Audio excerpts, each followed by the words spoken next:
অযোগ্য শাসনকর্তাকে ভোট দেওয়া বা সমর্থন করা কি পাপ? আপনি কি মনে করেন? নিজেই বলতেছেন অযোগ্য, তারপরে বলতেছেন যে মানে শাসনকর্তা, মানে অযোগ্য লোক তো আসলে শাসন করবে না, শোষণ করবে, ঠিক না? এখন স্বাভাবিকভাবে অযোগ্য ব্যক্তিকে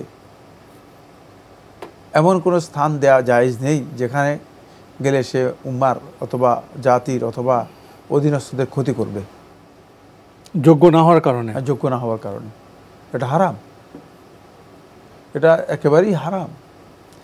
রাসূলুল্লাহ সাল্লাল্লাহু আলাইহি ওয়াসাল্লাম সহিহ বুখারী riwayat-এর মধ্যে বলেছেন, ইজা উসনিদাল আমরু ইলা গায়রি আহলিহি ফান্তাজিরিস সাআহ।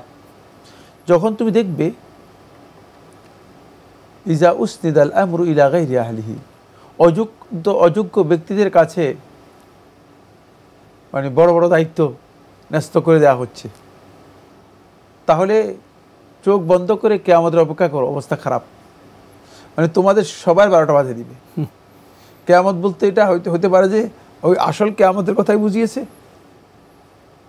আবার আল হাদিসদের প্রতি কেউ কেউ কিয়ামতের অর্থ করেছেন এখানে কিয়ামত বলতে বুঝিয়েছে সে কিয়ামত নয়, দুনিয়ার কিয়ামত।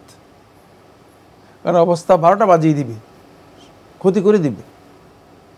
তাই দেখা যাচ্ছে, বাস্তবতা তো আমরা তাই দেখতেছি, যেখানে যেই মঞ্চেই যে যেই অযোগ্য লোকদেরকে মানুষ নিয়োগ দিয়েছে, অযোগ্য লোকেরা যেখানে গিয়েছে সেখানে 12টা বাজিয়ে দিয়েছে।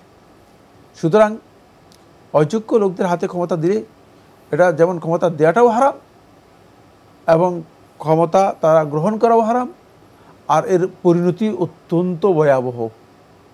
মানে এই পরিণতির জন্য সবাই, হয়তো আপনার কারণে হতে পারে যে সবাই শাস্তি পাবে, অপরাধটা করেছেন আপনি বা আরো কয়েকজন, কিন্তু শাস্তি পাবে সবাই।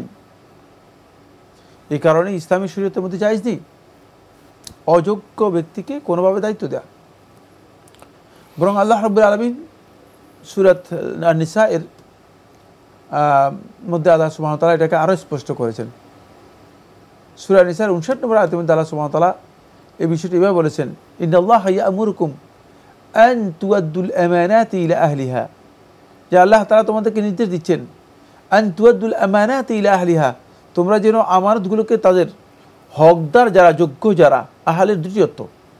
একটা হচ্ছে হকদার, মানে যে আহাল মানে যে পাওনাদার, সত্যিকার অধিকারী, আর আহলে আরেকটি হচ্ছে যে উপযুক্ত, যে উপযুক্ত ব্যক্তিদের কাছে যেন তাদের আমানতগুলোকে পৌঁছে দাও।